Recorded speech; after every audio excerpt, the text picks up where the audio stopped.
as of yet, but will be in the future. But foremost, thank you everybody. First of all, thank you to my guests here as well for coming along to support me. And we're just going to get started with the team introductions. And wow, Matthew just wanted to show off with his picture there. He'll explain it if he wants to. Yes, I work for the government, and that's just an ordinary day at work. Deal with a big machine.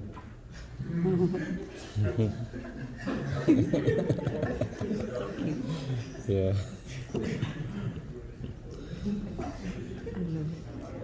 Okay, so and then there's me right there. All of us are ECT majors, by the way, electrical and computer engineering and technology. I'm 23. I'm interested in industries such as solar power or embedded systems. Embedded systems being kind of like the project that we've seen with the previous group, you know, with all the house models and whatnot, that kind of pertains to embedded systems. And one special thing I've learned throughout this semester while working on this project is time management. That needs to be like a very important piece of information to note, since you know they're going to invest a lot of time into this and manage with all the rest of the coursework and other responsibilities. Pass over. So my name is Sagar. I'm also ECG major. Said we're all ECG majors. So my interest is working mainly with hardware, especially also with embedded systems, such as we did in 411 and 311 with Arduino, as well as IT.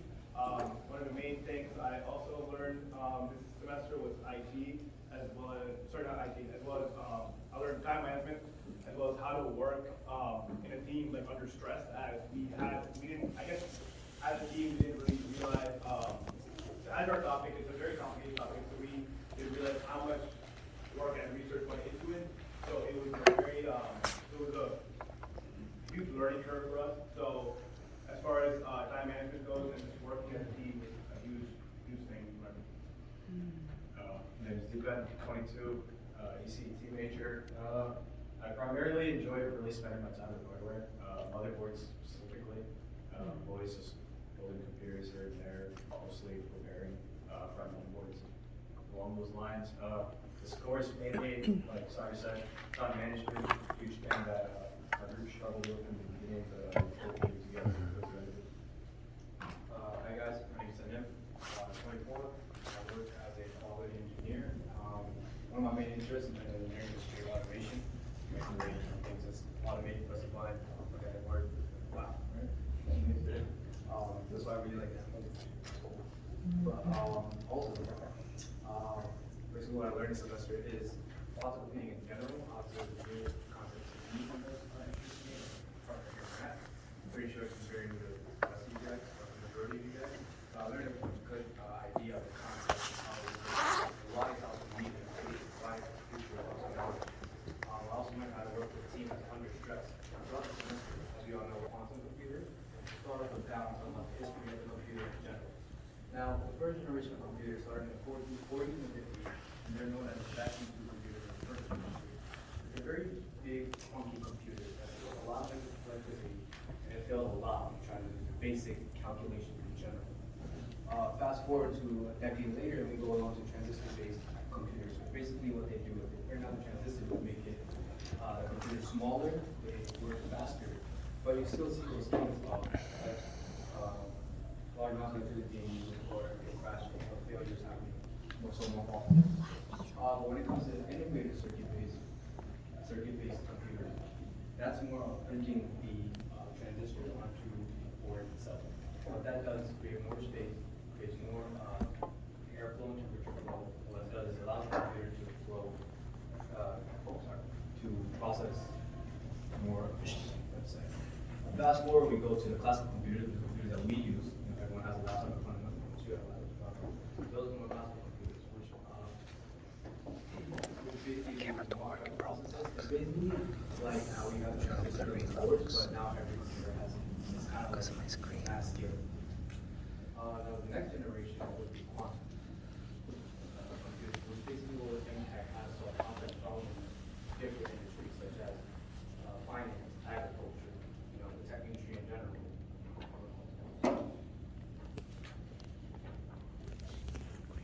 The computer limitation. So the problem why quantum computing is very important. For a classical bit, what happens is that it can't go, it's so small, the electron, that when it passes through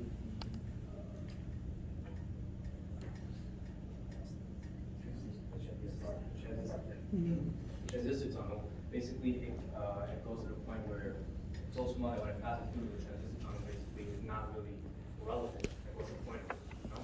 So when it comes to quantum tunneling, however, the electron will go through the tunnel and basically propagate the potential barrier and allow it to go into multiple states, which I'll explain when it comes to bits and computers.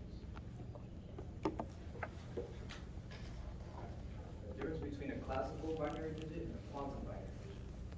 The difference between a classical binary digit that can give into two positions, which is a 0 and a 1, either one. But however, the cool thing about quantum is when you go into that quantum tunnel, it can go into something called superposition. Now you have three options you can go into: 0, 1, and then the position of going to 0 and 1 at the same time. So the idea of 0 and 1 at the same time will be explained through the example of Schrodinger's cat, which you can notice in the next slide. And the idea is more likely predictability. Predictability behind it. And like once as soon as you observe the outcome, you become certain. Yeah. It's gonna get complicated, but for the next slide, we'll see more. So I know we're just throwing out that history of computers and a bunch of terminology, and it might go over your heads and stuff, but this thought experiment here could help simplify things and in an easier way to understand it. So Schrodinger's cat. Erwin Schrödinger had devised this thought experiment meant to help explain superposition, because his field was in quantum theory. He actually introduced what we know about quantum waves and the respective topic of superposition.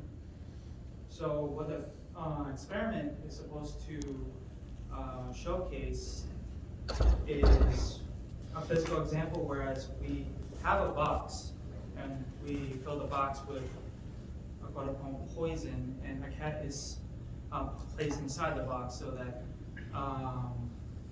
whatever fate may come be, we evaluate it after a set amount of time. But in the process of that, we need to sort of speculate on the fate of the cat after a set amount of time within that poisoned enclosure.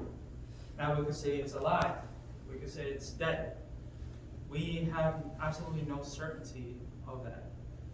We could only properly evaluate it as it's both alive and dead. Yeah. And that sort of logic applies to qubits in a quantum circuit when it comes to superposition, because we have no certainty what it's going to be until we actually open up the box or actually use our physical eyes to witness this circuit, and it'll eventually either be low voltage, high voltage, 0 or 1.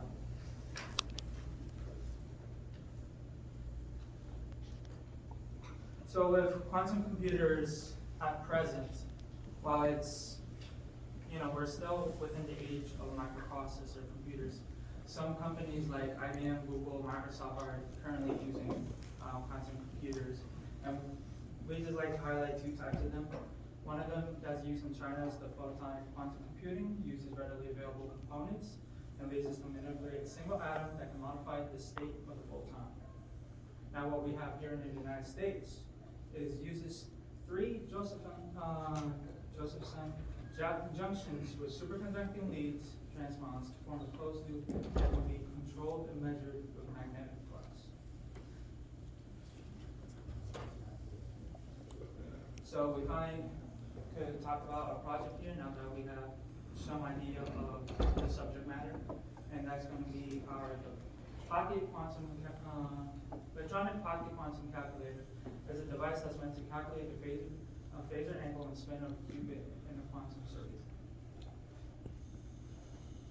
Alright, so now you guys may wonder, where did we even get this idea? So we actually came across this idea from our team for math, who actually had a he had a huge interest in this subject before. He was actually trying to calculate a specific algorithm while on the bus, and he really wished he had a device that could just help him out with it rather than writing it by hand.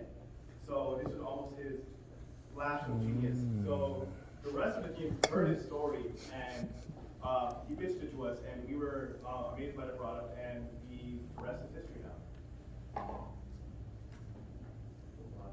And so, once we had the general idea of what our product was gonna be, we needed the hardware itself. To be honest, it was fairly straightforward hardware, a couple push buttons, a couple resistors, a couple jumper cables. So our original idea did include a liquid crystal display, a 4x3, fairly large display, just about the size of the entire board itself. But as we'll go later in the presentation, explain why the 3-bit encoder and liquid crystal display was not used. I mean, overall, quarterly cost, it's fairly basic components, about around $100, $150. It just depends on where you source some of your products from.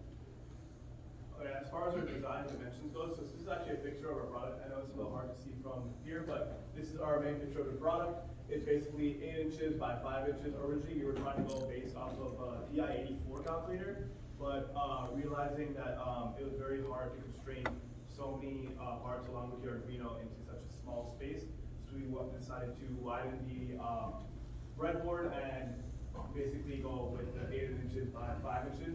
And if you notice the enclosure around it, that's just a 3D printed casing for it, which I did. So that's a 3D print.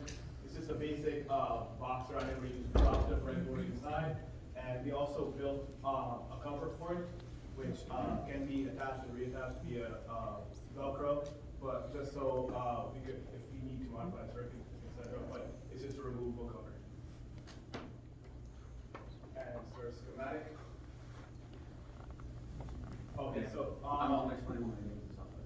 okay. So this is a basic wiring diagram of what our circuit was supposed to generally look like. Obviously, on the left side over there, you see the potentiometer and the 3-bit encoder. That was supposed to be used for the buttons, which was going to be the gates that would go into the 3-bit encoder right into the Arduino. And the potentiometer was for the LCD display.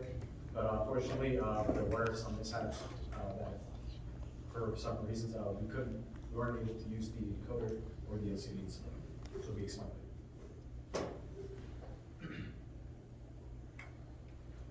As far as our deliverables go, so we had 3 deliverables. First one being we were testing the output for numbers.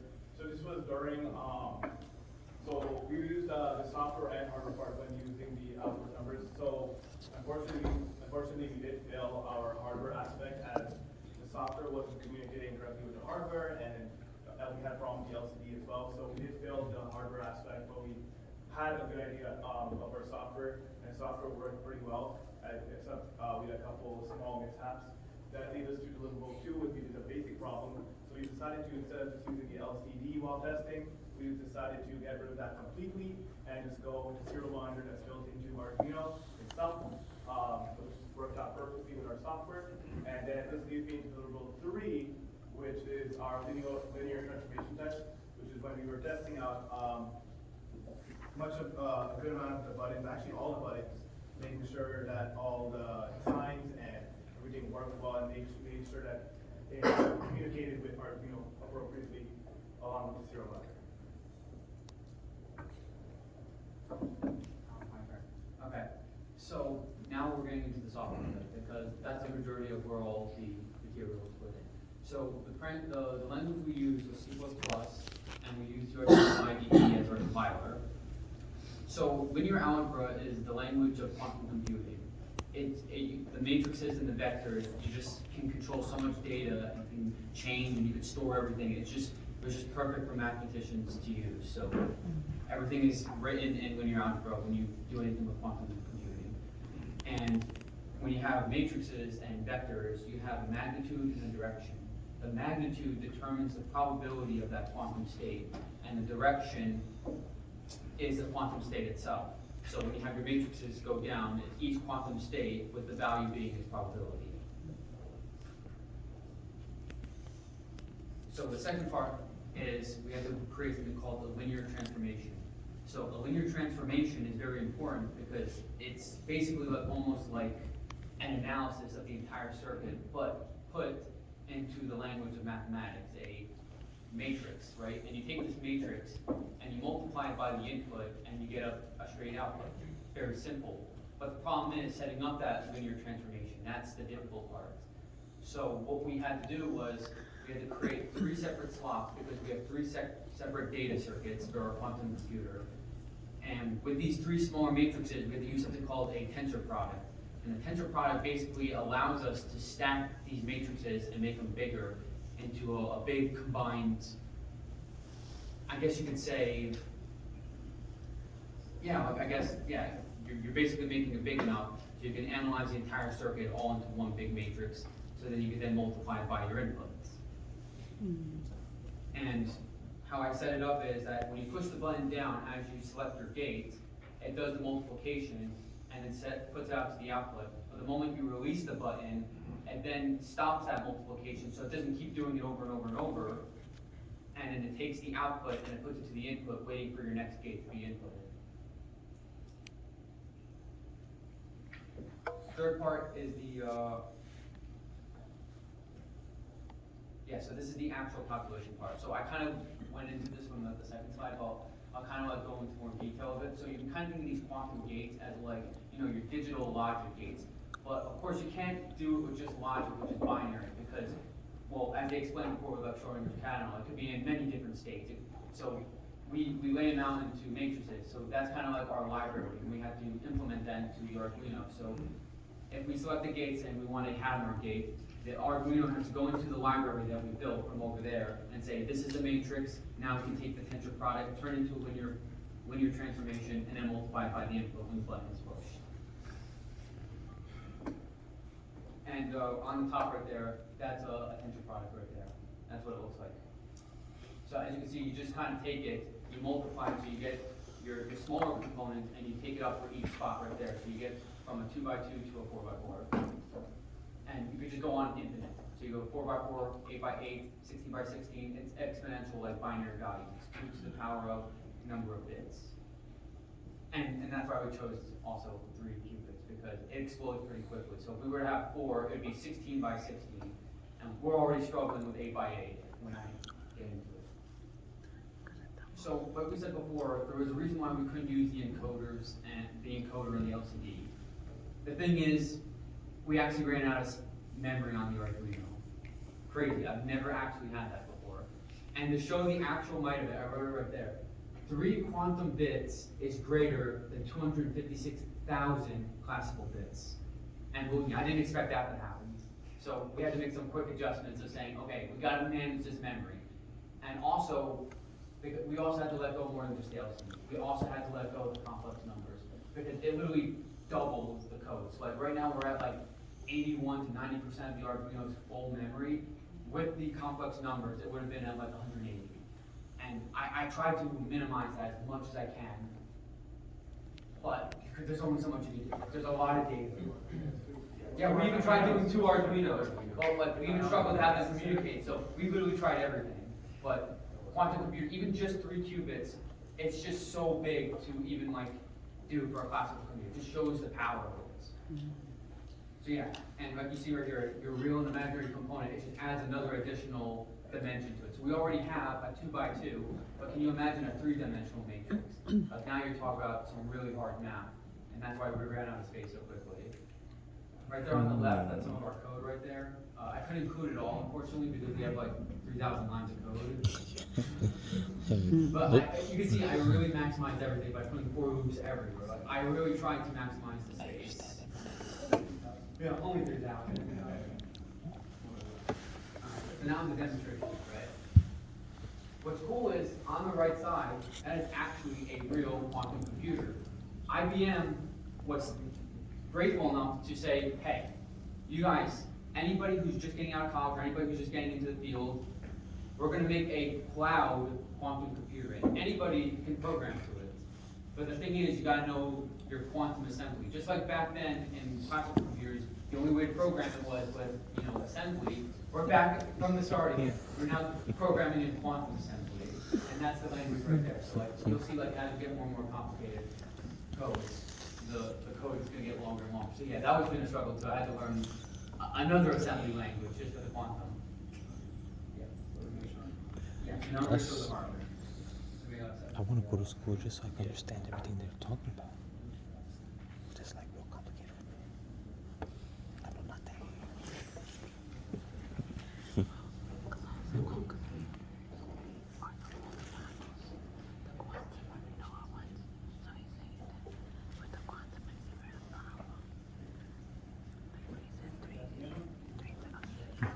Everything in between.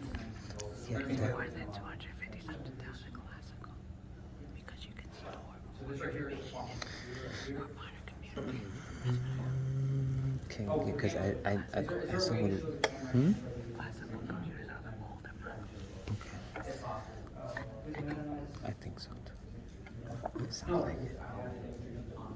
I want to show the circuit. But this stuff kind of I'm not exists, just doing right? any Or ordinary, no? just random None of this algorithms. I'm exists. showing like real This life is new algorithms. stuff. I'm showing what these quantum Doesn't- computers are capable of. And we're going to start from the basics to what's really advanced level. That's why I chose to. Because I didn't want to do just nonsense. I wanted to actually use real quantum algorithms that are going to change our world in the future. Give it time.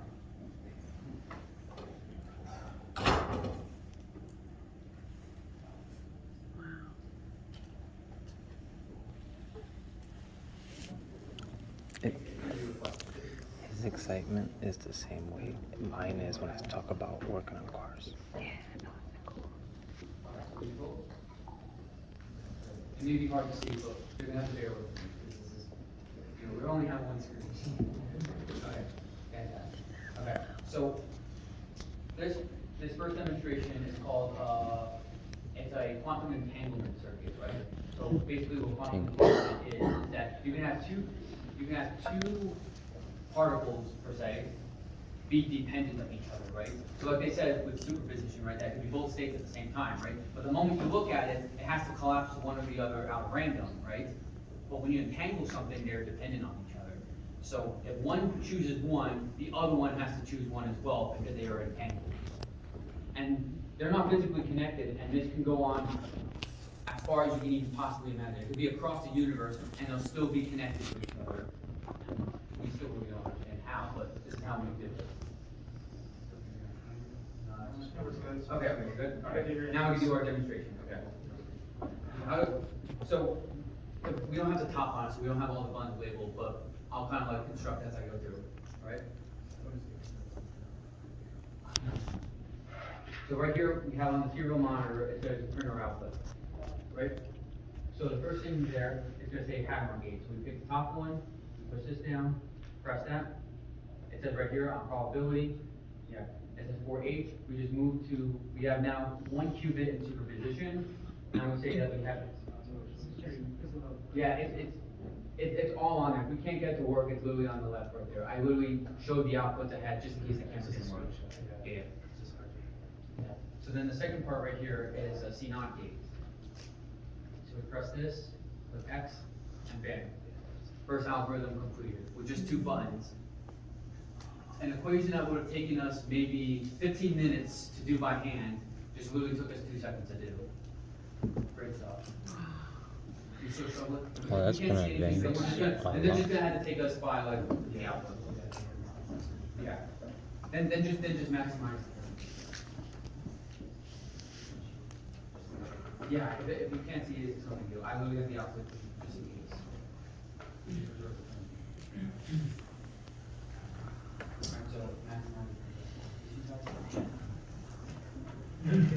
Okay. So exactly this is the output I got right here, right? Now, this is the part where I kind of, so right now, because quantum computing is so new right now, people don't really know how to order their qubits right now. So some people flip there, some people so they're all like there's 2 different types of orders. It's 421 or 124.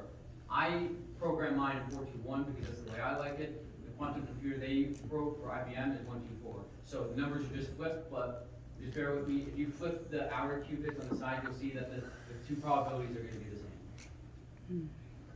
And right there shows that two are entangled. So you see on the quantum computer, it says 0, 0, 0, 0, 1, 1. That 1, 1 right there, you see how 0, 0, 1, 1? That means that they are entangled. That if one goes to 0, the other one has to choose 0. One goes 1, other one goes to 1. Entanglement, good. Next slide. Second one, Deutsches Oracle. This is the one that really catapulted quantum computing, right? So it showed us that quantum computers can calculate things better than classical computers. Not only like things that we can't do with classical computers, but it can also do it faster, right? So this right here is the circuit on the top left, right? And on the right side, you can see I wrote it in assembly, it displays the circuit, and it shows our probability, right? And you can see on our outputs right there that if you flip the qubits, it's exactly the same thing. That middle qubit right there, you notice how it goes from, it gets 1, 1 right there? If that turns 1, it means that the qubits are dependent on each other. Deutsches Oracle basically proves that if you put data into it, it can tell on the first try if it's either dependent or independent, which would take a classical computer's 2 tries. So it already shows that you can do things all in one try, which is pretty incredible. Yep, and then finally we have our third demonstration, which is quantum teleportation. Crazy, I know. You can actually teleport things. And yes, since I use a real quantum computer, yes, I did teleport a qubit like earlier today. And it wasn't far, it was only a few nanometers, but listen, I actually teleported something today. Pretty crazy, right? We're gonna have a crazy future soon. Wow. But anyway, that's the schematic up there. That is a That's the code right there. And that right there shows that we have 25% of all things. But the thing is, no matter the garbage that it's sent, right? The person receiving on the other end gets the data. I sent the qubit at the 1 state. And you can see on the bottom right there that it's all ones regardless of which state it chooses because we teleported it, right? Very cool stuff. And I wrote it at the top, right? That 1,400 kilometers right now is the world record of the farthest thing teleported. And right now America's trying to beat it because it's the hand of China. We like our records. does exist. Alright, so finally, For real. the future of quantum computing, right? So I could go on and on and on about all the crazy algorithms we're kind of figuring out right now for quantum computing. But right now, the things that they're really excited for this new technology is really like super advanced artificial intelligence that like people even like question like, are we going too far with this type of artificial intelligence? Like I myself get a little nervous sometimes of how scary it can get. It can solve very complex problems that would take a classical computer like 1 billion years to solve. They're already working on that right now. The fastest quantum computer solved the problem in 3 hours that would take a classical computer 1 million years. So we're already like getting pretty far. We can simulate molecules with it, and when you can simulate molecules, you can then create modern advanced medicine, which a lot of people in the medical field are getting really excited for. Some really advanced new pieces of drugs. All right, so I just want to talk about a little bit about our team development.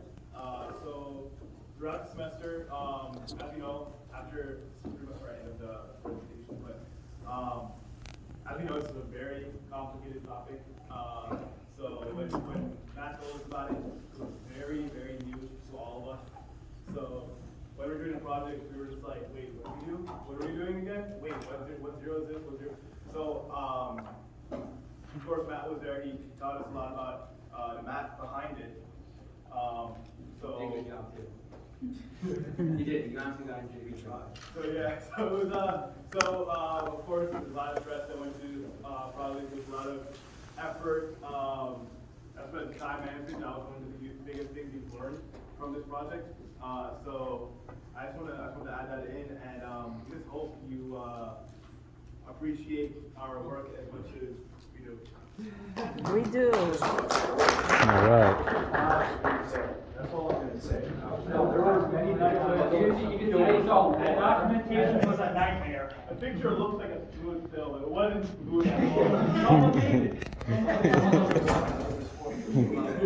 all. Rough waters. And so I just want to help conclude our Conclusion. presentation here by just a quick rundown of all that we talked about. Microprocessor computers are eventually going to meet its limit. Moore's law might just die because as soon as we can't fit any more transistors, then we're going to be reliant on quantum tunneling in order to get things to work with the amount of data, amount of data that we're going to process. Therefore, through the efforts of trying to build like a calculator, a very casual device to begin with, we want to normalize the discussion of this technology because, you know, I assume for most of us here in the ECT program, we don't really talk about quantum mechanics like that. But, you know, these tools enable us to consider the future of computing and the types of possibilities that Mac shared with that technology, like teleportation. Oh my gosh. Like, I'd be surprised. like I was just thinking about the video game Portal, right? Imagine that. This will be the first step of the normalization process. And it's definitely going to blow our minds in the future. And just see how what we 5-inch IT students were able to do with a grasp of the concepts. Imagine the whole industry going forward with it. We already got Google and IBM on it, right? So, you know, the rest of the industry just needs to follow suit for the future. These are our references. Yeah, that's one. All right. Nice.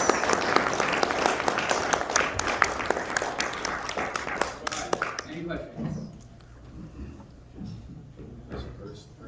I just want to put everything together on the side so we can look at it later. Yes. Okay, who's going next?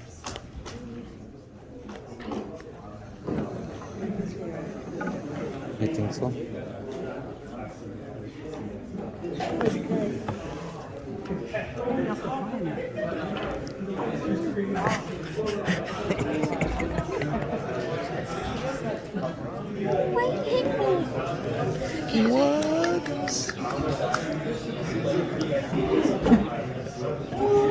just brought the IQ level down. What?